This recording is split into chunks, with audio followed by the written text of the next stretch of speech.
Welcome back. Okay, so I was telling you that in the compound light microscope, what we actually have is a far field kind of microscopy. So when I say far field, it actually means that the distance between the objective and the sample is much, much greater as compared to the wavelength of the light which is used. For example, if you are using a 500 nanometer wavelength of light and the distance between the objective and the sample is 5 millimeter, then the distance is 10,000 times more as compared to the wavelength of light. And because of that, lot of things are going to happen to the light in terms of distortion of various kinds or interference from the light coming from other points in the sample. Okay, and then I was giving an example of fetching water from the kitchen. So if you are taking the water from the kitchen in a container and you are going to the living room, then if the distance is say approximately 10 or 15 feet, and if the same water is going to be transported from your house to somebody else's house in the vicinity, and the distance that you are traveling is say around 100 or 1000 feet. Okay, did I say 100 or 1000? I don't remember. I said, I think 100 feet. 100. So, and then Meter. I asked you the question meters. with, yeah, then what is there any chance of the water getting spilled over while you are taking it to the other house? Yes, sir, it may happen. Yeah, it may happen. Okay. And then if you are going to a different place, like altogether from your locality, you are going to some other locality in the vicinity. From your Chances house, get yeah. more. From your house to say maybe a central bus stand in Aurangabad. Okay, so chances of your water getting spilled over will be still more. Okay, and if you are going from Aurangabad to say Pune in the same container of water, which may not have a lid also. Okay, so you will be left over with a very small quantity of water by the time you reach Pune. Is it correct? So that is what is happening when the light is traveling at a large distance. Then it is going to be affected by different variables that are there in the environment. Okay, and there will be scattering. There will be a lot of diffraction, wastage of the light rays somewhere, and then there will be interference from other waves which are coming from other areas in the sample, and there could be other secondary effects like fluorescence effects also. Okay, so because of all that, the light which is coming from the sample to the objective, that you're not getting the complete information from the sample directly. Okay, so what is happening in the sample, you cannot actually observe it immediately because of the long distance which is there between the sample and the objective. Okay, and therefore that is called as the far field microscopy. So what we are actually doing in our laboratory when we are using compound light microscope is actually far field microscopy. Okay, but instead of that, what we can do is we can try to collect maximum amount of the light, okay, before it undergoes that scattering effect. Okay, so as soon as the light falls on the sample, immediately you should be able to detect it. Okay, if that is done, then probably the information will be stored as it is and you will be able to see that, right? The image will be more clear, and there won't be much distortion in that image. Okay, and that is why we use a special type of a microscopy which is called as near field microscopy. Okay, have you heard this name anytime? Near field microscopy. No, sir. No. Okay, so this is just for your reference, just for your knowledge. Of course, this is not a part of your syllabus. Okay, but still I'm going to tell you about it because then we are going to see a very, very interesting type of a microscopy. And in order to understand the advantages of that microscopy, we should know something about the other types of microscopies, okay, which depend upon radiation or light source, right? So, okay, we have this kind of a microscopy called near field optical and scanning microscopy. Okay, so N stands for near field, S stands for scanning, O stands for optical. Optical means that we are using radiation of some visible radiation, okay, visible wavelength. Okay, and then what we do is we have a source of light, okay, which is very, very close to the sample. Okay, the illumination happens from the source of light, which is very close to the sample. And as soon as the light falls on the sample, immediately, almost instantly, there is another detector which is also very close to the sample, and that detector is going to capture all the light. Okay, so the light is not going to be wasted away. Whatever light falls on the sample, immediately it is taken up by the detector. Okay, so information is as it is. There is no distortion in the image, right? And therefore we have a pair of things. Okay, we have the source of light and we have the detector, and these are very close to each other. Okay, within a few millimeters. Okay, and both of these things, the source of light and the detector, they are both scanning the sample. Okay, they are both scanning the surface together. Okay, so it is a scanning type of microscopy where every point in the sample is scanned by this pair. Okay, the detector and the light source. Is it right?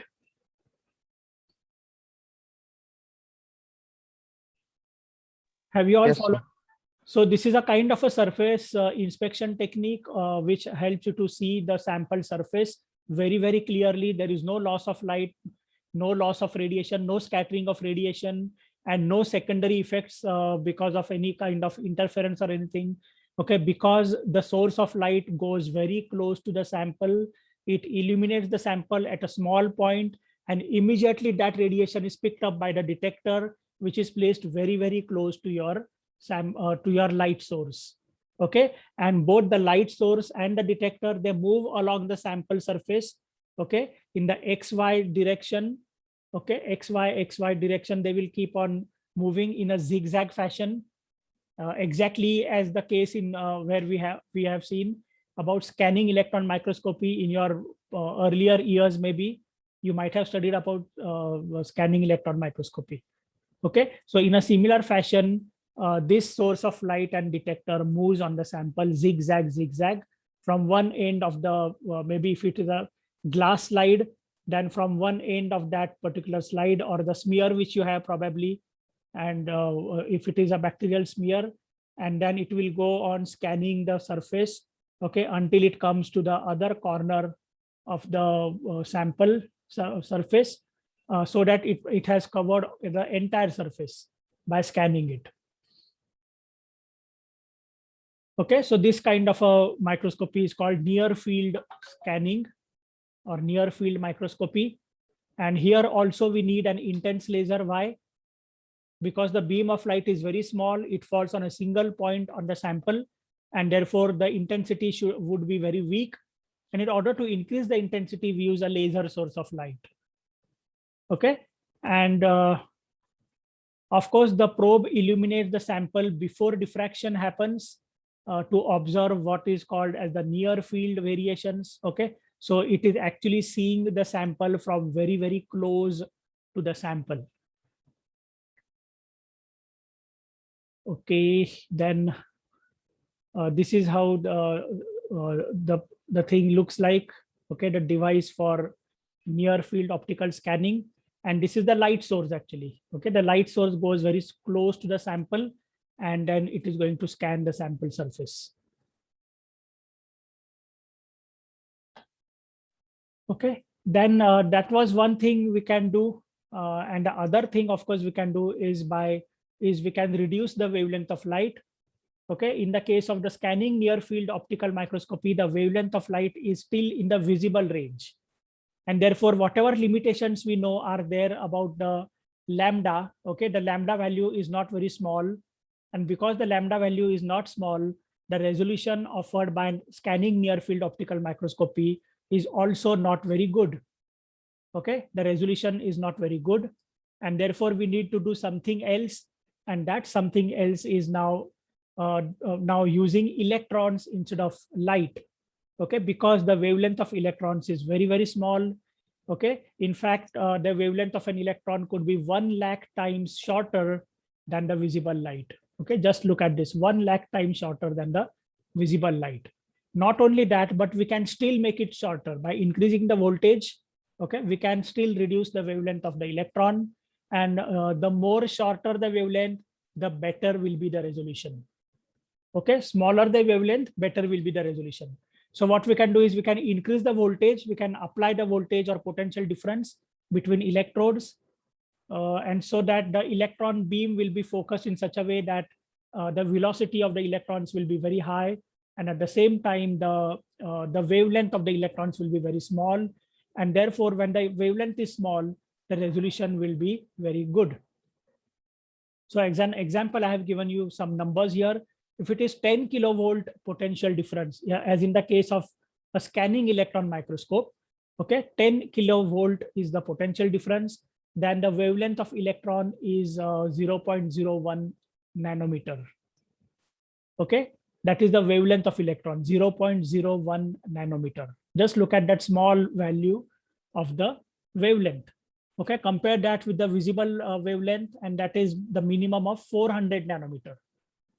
Okay, so instead of 400 nanometer, we have 0.01 nanometer, right?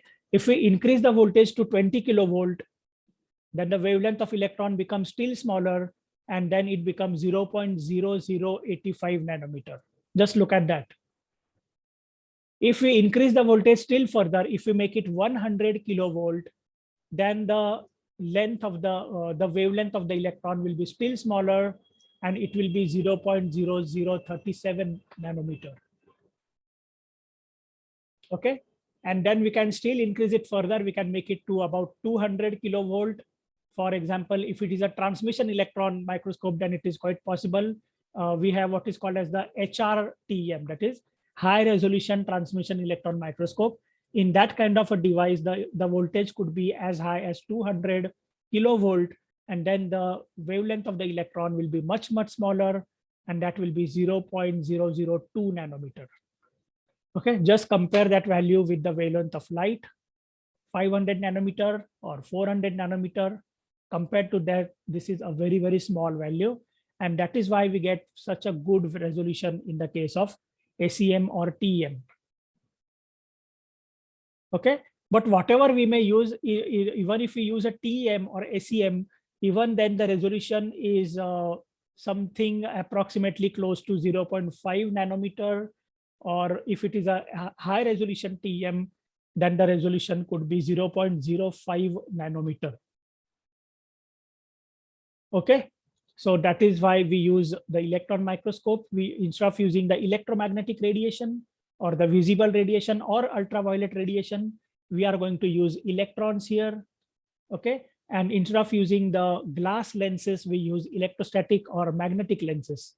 I think you already have studied about this.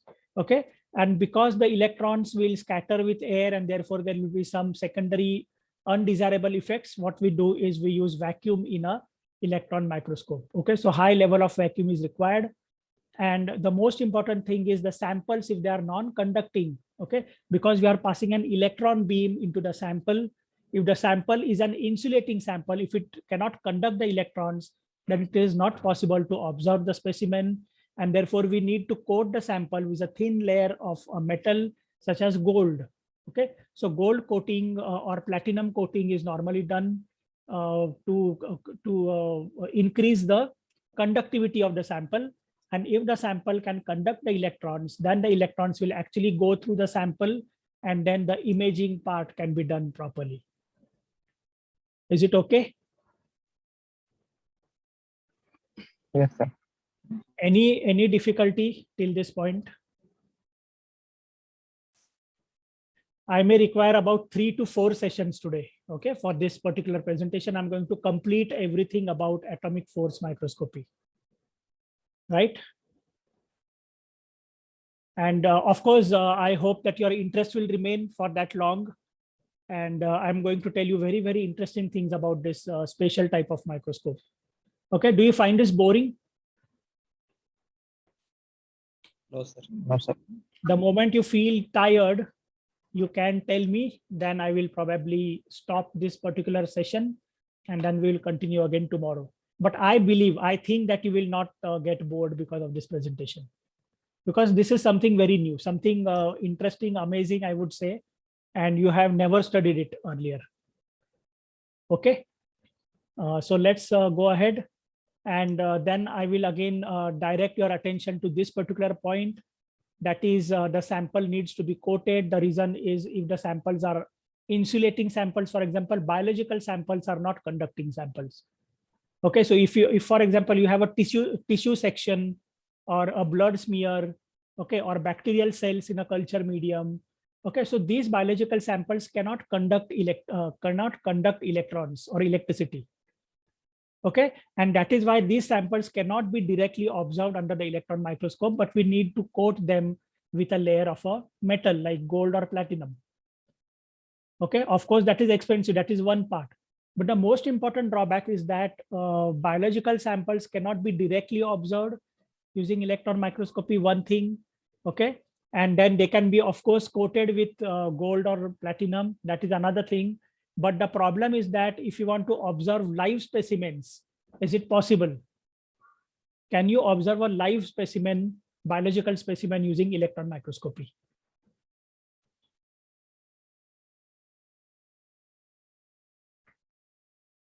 No, sir.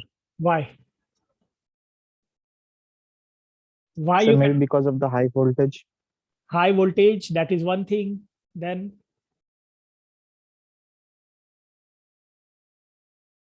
of course, that is one good reason you have given. High voltage is there. Then you are coating your sample with metal. Okay, so organisms cannot remain alive. The tissue will not remain viable if you are coating it with the metal, isn't it? That is done under in a special instrument which is called as a sputtering apparatus. Okay, gold sputtering apparatus. That is another reason. And then what else you can say? Can you look at this? Blurring effect. Yes. Blurring effect. What effect? Blurring effect. I couldn't follow you. Can you repeat it again, or can you chat it? Can you write a chat message?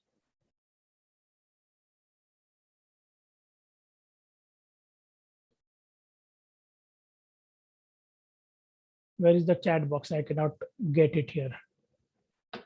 Okay, it's here. Yes. Can you write it down?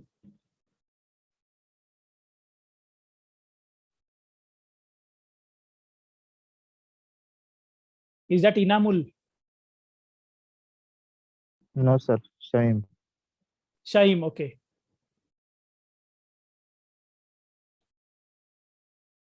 Shamim, can you write your message? Whatever is your query.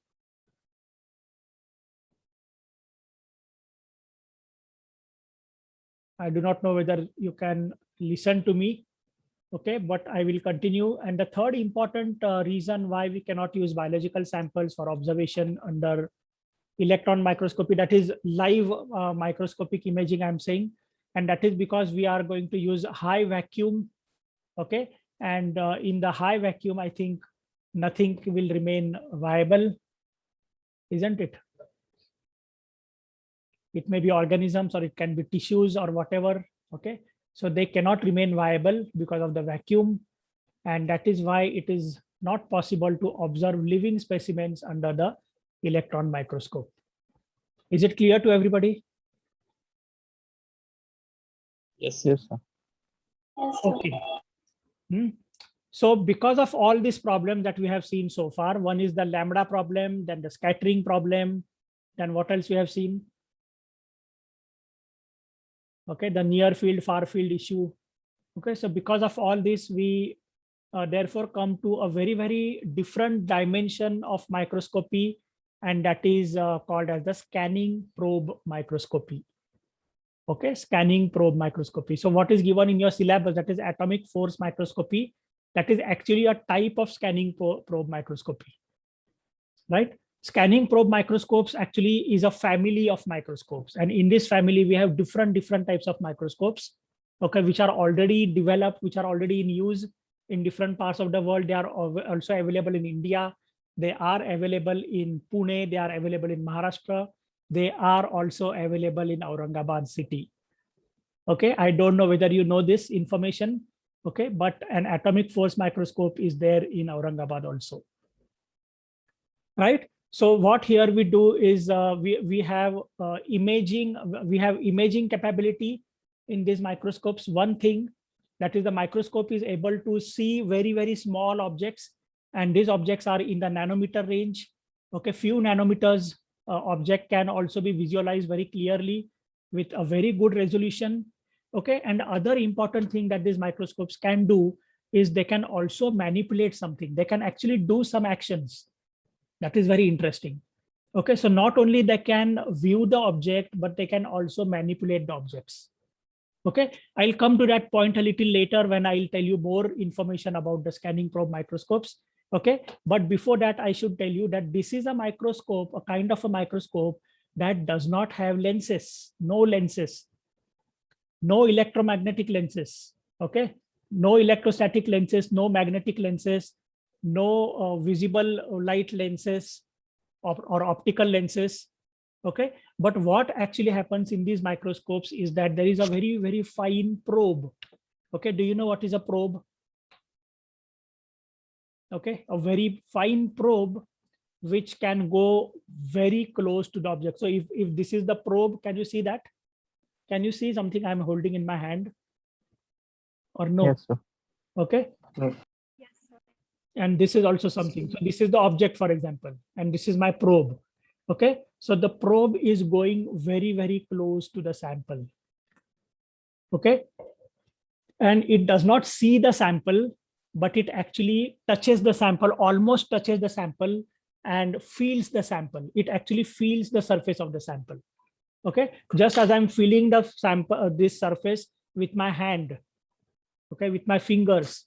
So in a similar fashion, the probe goes to very close to the sample, and it actually feels the sample surface and tells you about the surface features. It tells you about the topology of the surface, right? And the most important thing is, although it is not making use of any kind of radiation, the resolution obtained with these microscopes is very high. And that is because the distance between the tip of the probe, my probe has fallen down, I think.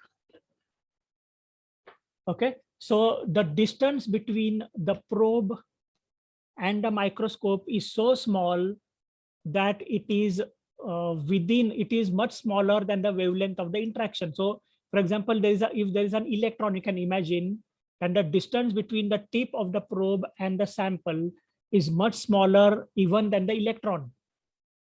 I mean the wavelength of the electron, not the electron. I'm talking about the wavelength of the electron. So what we have done is when we used scanning electron microscopy or transmission electron microscopy, there we were using electrons because the wavelength of electrons is much smaller compared to the wavelength of visible light.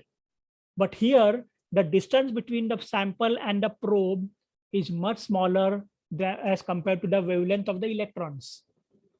Okay, I hope you are understanding what I'm saying. The probe actually goes very close to the sample, and the distance between the probe and the sample is smaller than the wavelength of the electrons, right? And that is why we are able to get very, very good kind of resolution, very high resolution. Okay, and when I say high resolution, it actually means the distance between two objects is very, very less. Okay, so that is what I call high resolution.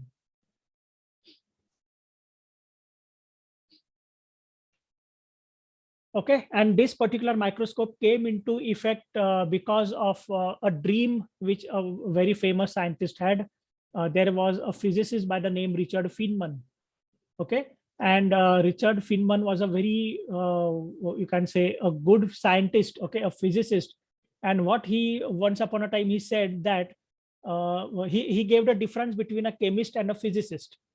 Okay, and it is a very interesting kind of a statement that he made. And he said that a chemist can do a mysterious thing. He can do something, he can create some molecule. Okay, and how he creates a molecule? He just observes that, okay, this molecule has a ring-like structure or it is a chain-like structure and whatever. And therefore he will mix some reagents, reagent A, reagent B, and then he will heat it, he will mix it, okay, and do something with that. And finally, at the end of the process, he will be able to succeed in synthesizing a particular molecule, a chemical molecule. Okay, it may be an aromatic molecule, it may be an allopathic molecule, or whatever it is. Okay, he can synthesize a molecule. How he can synthesize? By mixing something with each other, okay, and then giving different kinds of treatments to that particular mixture. Are you following what I'm saying? Yes, sir. Okay. But what a physicist can do, the physicist has a great power. Okay, physicist is the most powerful man on the earth. So what he will be able to do is whatever chemical structure the chemistry person will write down on a piece of paper, this physics person would actually take the atoms together. Okay, he will collect the atoms, he will put the atoms down on the piece of paper. Okay, and whatever design is required to be made, or whatever kind of a molecule is required to be made, he will actually make that molecule by aligning those atoms together. Okay, or bringing the atoms close together. Do you believe what I'm saying? Yes, sir. Okay, can you understand what I'm saying? So who is Yes. powerful? A chemistry person is more powerful, or a physicist is more powerful? Physicist.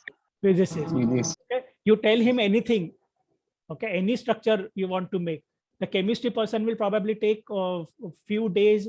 Sometimes he may take a few months to synthesize a molecule, or sometimes he may even take few years. Like for example, the drug manufacturers, okay, they will probably take years to make a particular drug, isn't it? But a physics person will simply bring the atoms together or the molecules together, and then he will align them in a proper way, and then he will finally make that molecule in a very short possible time.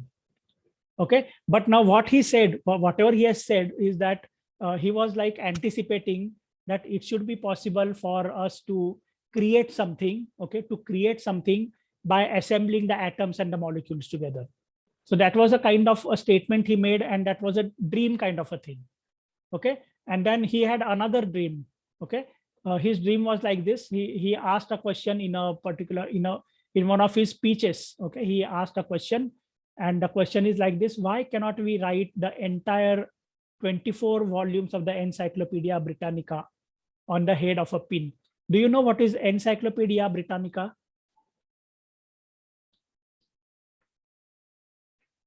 It is a series of books. Okay, encyclopedia is a science type of a book. Okay, where a lot of different very amazing facts about science are pictorially they are represented in that book, and it is a big series of books. There may be hundreds of different volumes which are there in that particular series.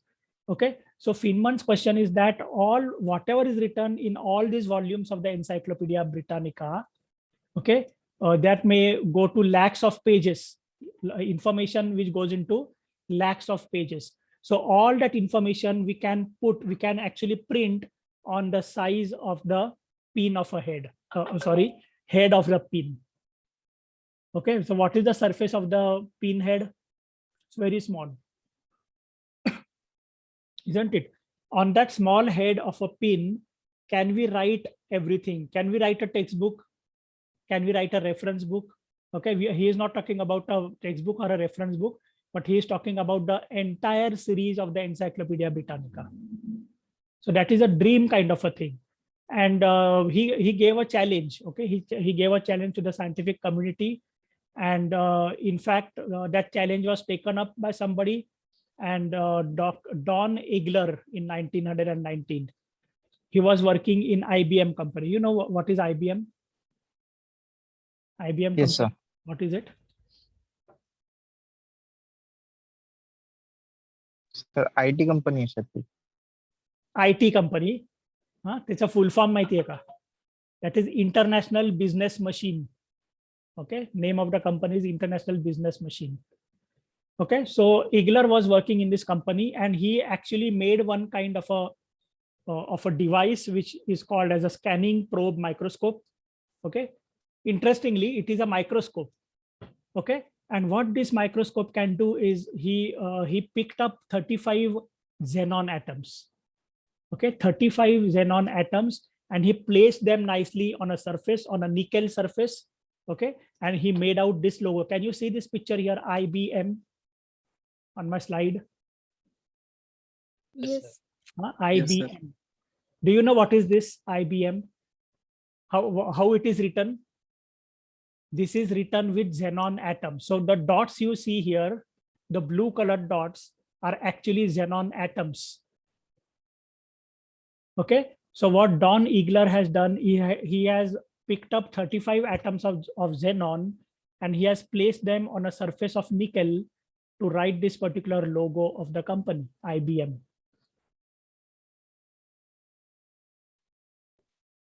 Okay. Is that interesting or not? Yes, sir. Yes, sir. Only 1 or 2 students saying that. All others are very quiet. Interesting, sir. Interesting. yes. अजून कोण कोण Yes, इथे sir. बाकीचे सगळे गप्प गप्प बसताय. हे वेगळ्या प्रकारचं लेक्चर आहे. You will never get all this kind of information which I am giving you. Okay, so these are real xenon atoms which are used to write this IBM. Okay, for the first time, this was done by using a device which is called as a scanning probe microscope. And interestingly, this is called as a microscope. Okay, the microscope has been used to place the atoms on a surface like this. And another interesting thing is that with the same microscope, remember, with the same microscope, the image was also taken. Is it clear to everybody? So what device was used to write that letters A, I, B, and M? That same device is also used to take the image of the letters. Okay. And therefore, although Feynman had asked the question that whether we can write the entire Encyclopedia Britannica, 24 volumes, I beg your pardon. I think I used some other number when I was talking. Okay, so 24 volumes of Encyclopedia Britannica, whether we can write on the head of the pin. And when Igler demonstrated that 35 xenon atoms can be used to write the logo, then it makes it possible for the entire Congress library books, all the books in the Congress, US Congress library, they can be written on the head of a pin. So that immense capability now we are able to have. And that is because of the development of this special kind of a microscope, which is called as a scanning probe microscope. Okay, so again, this kind of a microscope belongs to the family of the probe microscopes, which I told you earlier. Okay, so this is a type of a probe microscope, and it is called as a scanning probe microscope.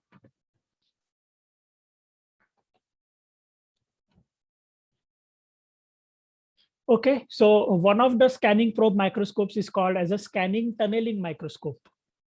Okay, we'll just have a look at what this is. Okay, and before I go to tell you about the scanning tunneling microscope, I should also tell you that if there are two conducting metal wires, okay, if I have two wires and if I bring them very close to each other, okay, very, very close to each other, then it is possible that electrons from one wire will jump over to the electrons on the other wire. Okay, electrons can actually travel from the tip of one wire to the tip of the other wire. And that particular effect is called as the scanning, that effect is called as the electron tunneling effect. Okay, or tunneling of electrons. Now, if the same principle is used, it is possible to make a kind of a microscope which is called as a scanning tunneling microscope.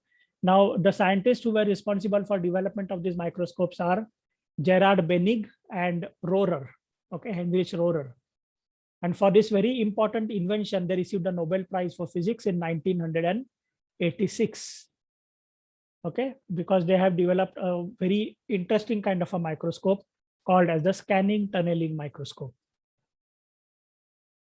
Okay, so here what essentially happens is there is a tip, there is a probe which is made up of a metal, and this probe, as I showed you earlier, this probe goes very close to the sample. Okay, this is a metal probe. It goes to the very close to the sample surface, and when it goes very close to the sample surface, then if the distance between the probe and the surface is about 0.5 to 1 nanometer. Just remember this, that if the distance between the probe and the sample is less than or somewhere between 0.5 to 1 nanometer, then the electrons will spontaneously go from the tip of the probe to the sample. Of course, there should be a potential difference. Okay, so this tip must be held at a higher potential compared to the sample. And if that is done, and if the tip goes close to the sample, then automatically the electrons will flow from the tip of the probe to the sample. Okay, and of course, the important thing here is that the sample must be a conductive sample. The sample should be able to conduct the electrons. Otherwise, the electrons cannot jump from the probe to the sample. Now, using this particular phenomenon, the scanning tunneling microscope was developed. We'll see a little more details of that. Just look at this picture. I think it will make the things a little bit clear to you. Okay, this is the sample surface, which is a conducting material, or it is coated with a metal. Okay, as we do in the electron microscopy. And there is a probe which is made up of metal, and that probe goes very, very close to the sample surface. The distance between the probe and the sample is 0.5 to 1 nanometer. Okay, is that right? Yeah, 0.5 to 1 nanometer. When that happens, the electrons from the probe will automatically go to the surface, to the sample.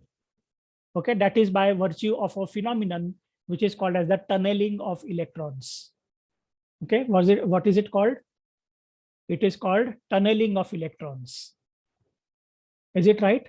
Can you see here in this particular image, this one circle, okay, one circle at the tip indicates that the tip is so fine that there is almost just one electron, one atom at the surface of the tip.